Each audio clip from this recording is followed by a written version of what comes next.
All right. Well, I am. Oh man, there was I always keep mentioning it, but I'm gonna keep saying it. I'm gonna say 2021 is starting to make up for a very shitty 2020 because lots of the films that were originally meant to come out last year had to be bumped up to this year. You know, and the sad thing, the only problem I have is that because of the whole streaming plan, like if a movie like Black Widow took a huge drop at the box office, and people are like, "Oh no!" It's like, so what if it costs $200 million? What matters is if the movie is good enough and if I enjoyed it. Because there can it irritates me how people are stupid and how studios in this case are pretty stupid sometimes. Um because they think if the movie makes enough money, then that means it's good. That's utter bullshit because um okay, don't get me wrong, there are lots of good movies that have made over like $500 million. Don't get me wrong, but there are so many times where it's like the studio misinterprets it to the point where it's like, yes, we should make more of this. People went to see this, and that means it's good. Transformers 4. Yeah, like Transformers 4 was very awful. And but yet it made a shit ton of money. But what happened? The movie bombed. Paramount saw their flaws and were like, No, Michael Bay. I actually no. Now that I think about it, they were already filming Bumblebee at the time, if I'm not mistaken, when that Last Night came out. I hated the Last Night. Just like the day after I saw it, the more I thought of it, the more I was like, oh, this is awful. It's like every day it was like that would just become the worst film. It would be like my least favorite film of. I think it was my least favorite film of 20. No, no, no. That was the Emoji Movie. It was the Emoji Movie. Now that I remember. Wow, I'd rather watch 50 Shades Darker than watch Transformers Last Night. Who am I kidding? Both movies are awful. The whole point is, I really hate reading it where it's like, I get it. The studio spent millions because okay, fine. It's like, I mean, lots of movies. I mean, I guess it's because there was lots of movies that are coming out this year that were actually filmed in 2019. So they had already spent like the studio has already spent like $200 million on a movie. F9, Black Widow, you name it. And if the film takes a drop at the box office, a low quality at a dive at the box office, then yeah, the only real problem with the Black Widow box office was because of the streaming plan. Because essentially, spoilers for Black Widow, there's a scene that sort of sets up the Hawkeye series. I think a plot point in the Hawkeye series, which I'm personally excited for. I hate it when people are like, "No, Hawkeye doesn't sound exciting." You shut up. Hawkeye is exciting. Yes, Hawkeye's a good character. You guys just want to know a good character could slap you in the goddamn face. You guys probably still think that no, what was I saying? People were like, in fact, some of the recent critics I've seen, some of them were like, Black Widow's okay, but Space Jam: A New Legacy is good if you know what you're getting into. I'm like, no, I cannot agree with you on that. I'm sorry. Although I am starting to see the flaws. From what I understand, I think Jungle Cruise is going to be, and I've heard some good things about Jungle Cruise. I haven't really looked up the review embargo. I'm only watching the movie, then I look up the review embargo. Same thing I did with the movie Old, which I liked. Not Shyamalan's best film, but I personally enjoyed it better than Glass. Cause yeah, okay. The whole thing I'm trying to say is, shit. I'm sorry. There's just been a lot of problems going on. I think Jungle Cruise is going to be the last Disney film to go through the premiere access thing. And Disney's actually said I don't know if it's true or not, but Disney has stated that starting with Free Guy, if I'm not mistaken, it stated that Free Guy will have a 45-day theatrical window, kind of like A Quiet Place Part 2 did, and then it will land on streaming. Same thing with Shang-Chi and the Legend of the Ten Rings. It will have a 45-day theatrical window. But I don't know if both movies will end up on streaming after that. If they do, yes, please. But I am not paying the additional fee, Disney.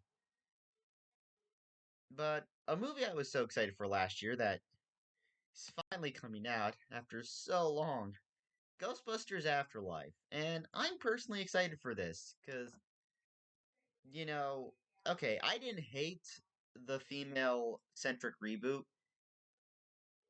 It could have been better, though. It was like, this is what I think it's because it's mostly Amy Pascal's fault because it was like, you got to do it with women. And I remember with that movie, that was where I think that's where Paul Feig started seeing the flaws of some of his stuff. And so he's recently decided to differentiate himself from like the hard R raunchy comedies and just try to go do some simple films like um what was the name of the movie? Simple Favor and Last Christmas. I personally enjoyed Last Christmas. I know people did not like it, but hey, they can go f themselves for all I care. Go f themselves hard with a cactus. But yeah, I gotta close this goddamn door because my mom is talking in the other room, and if I hear it bothers me to a certain degree. I will say though, my favorite part of the 2016 reboot was Kate McKinnon. She was easily the best part of that because she's really funny. I think Kate McKinnon is really funny, and she is easily the only thing in that movie that is worth watching. It's like there should just be a compilation, Ghostbusters 2016, but it's just the scenes with Kate McKinnon. I'd be like, yes, yeah, I like Kate McKinnon. Kate McKinnon is funny. I also really thought she was funny in the movie Rough Night. Point is, I think the movie was unnecessary. I just thought the movie's okay, but it was one of those films where it's like the controversy surrounding it was more famous than the movie itself. I would not attack anyone on Twitter. God damn it! It makes me pissed off seeing the world as it is now. It's no wonder why China decided to unleash the Wuhan virus because I remember hearing about that shit. I remember people were harassing the people who worked on the 2016 reboot, and it's like, oh, I hate it because it's women, and even Trump had to be in there. Trump had to be a part of that. You too. You know what? I'm gonna make a suggestive movement off screen. All right, I've delayed the reaction too much. I am excited for Ghostbusters Afterlife. I do want to see this in a theater, though. Hopefully, God willing, I will. But problem is, I only go to the theater once and on like a release day. And although the first movie I ever saw before it came out was Thor Ragnarok. I got to see an early screening of that, so that is so far the only movie I ever got to see an early screening for. But Ghostbusters Afterlife, I'm excited. Let's check this out. You're a great mom. I don't know. I'm fine with Trevor, but with Phoebe, I don't know. I'm fine with Trevor. God damn it.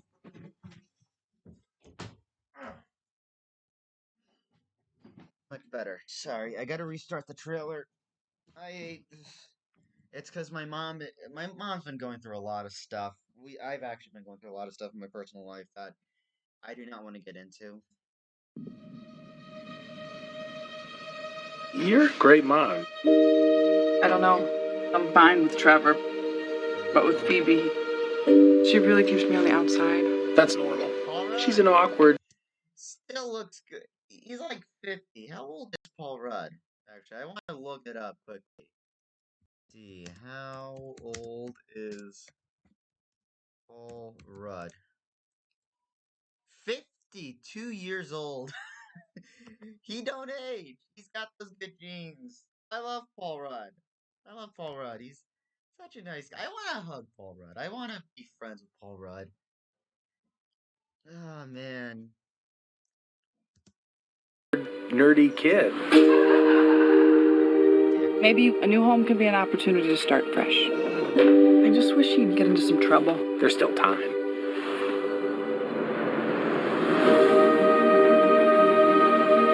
What are you doing here in Somerville anyway? We're completely broke, and our grandfather left us this creepy old farmhouse in the middle of nowhere. Shit.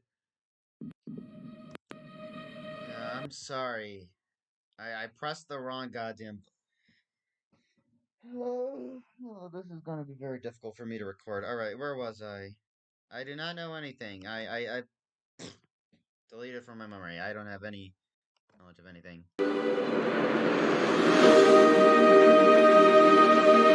What are you doing here in Somerville anyway? We're completely broke, and our grandfather left us this creepy old farmhouse in the middle of nowhere. Your father wasn't much of a homemaker. He could hardly keep the power. What? Is that Janine? That's gotta be Janine. Your father wasn't much of a homemaker. It's Janine. Is it Annie Potts? Oh yes. Yes. Annie Potts. Oh, also I remember. Oh man, I remember when Harold Ramis passed away. That was very sad. Oh man, it sounded like if it's Annie Potts, I have to look at the cast list later. I'm getting so excited. He could hardly keep the power on. You're saying he left us nothing? Well, I wouldn't say nothing.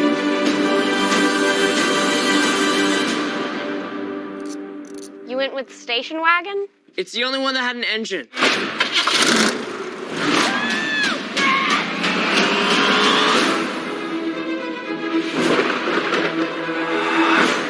What is happening here?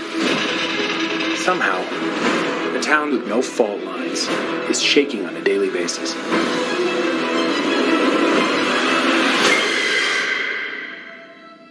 Maybe it's the apocalypse. Egon came out here for a reason. Are you troubled by strange noises in the middle of the night? Do you experience feelings of dread in your basement or attic? Have you or any of your family Steampunk marshmallows. ever seen a spook, specter, or ghost?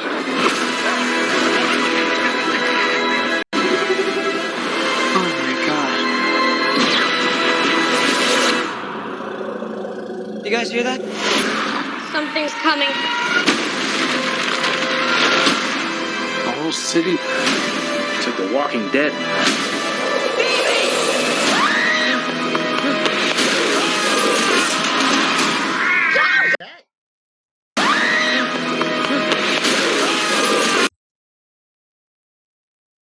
I forget what his name is. I have not seen the original in a while. Oh man, this is kind of mirroring when Louis was being chased. Alright, Keymaster of Gozer.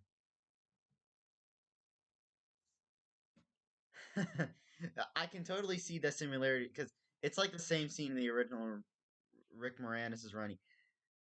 I've heard that Rick Moranis may not show up, which is sad. I mean, I miss Rick Moranis.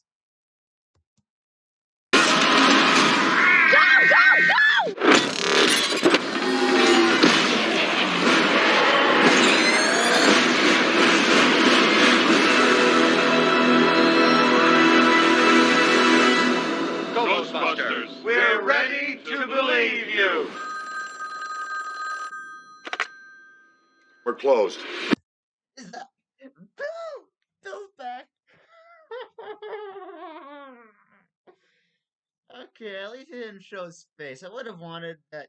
It's Sony. They gotta have a plot line. It's like, yeah, we gotta put butts in seats now. You. Boys. We're closed. That is Venkman. That is Venkman right there. Frickin' Venkman. Alright, here's what. Alright, let's see. We're closed. Written by Gil Keenan, the director of Monster House. Which Monster House was pretty good. I remember he tried going to live action directing, and then that didn't work out so well. He had City of Ember, which ironically enough stars Bill Murray, and then you had that not so good Poltergeist remake. November, exclusively in movie theaters. Yeah. All right, officially PG-13. Would have wanted a PG. At this point, PG is unfortunately dead. I consider PG-13 too much of a goddamn cliche nowadays. All right. Yes. All right. I gotta look up Ghostbusters now again. Oh man, Ghostbusters. Yeah, 1984. Because all you get are results of the reboot.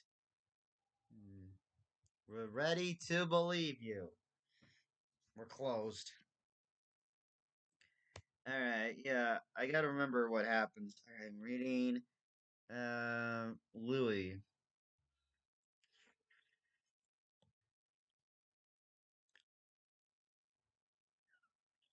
goes to the Gazarian. She is possessed by Zool.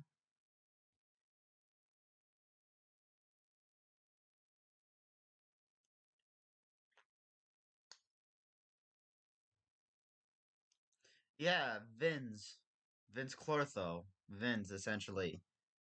Keymaster of Gozer. Yeah.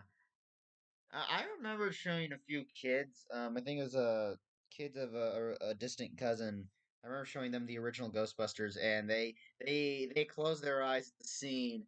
It was the scene where Ray was where Stance was just dreaming of the ghost giving him head. As like that scene was like funny. I remember they made a reference to I think they made a reference to it in Ready Player One, a similar scene where um Artemis goes through through Wade, like and he just lets go. It's like that orgasmic reaction. Oh god, yeah. All right, so Annie Potts is Janine. Uh, all right. Ghostbusters Afterlife. I don't know why so many people are like. I remember hearing people were pissed off with this trailer. I'm like, this is a great trailer. Most of the fan reaction is positive from what I hear.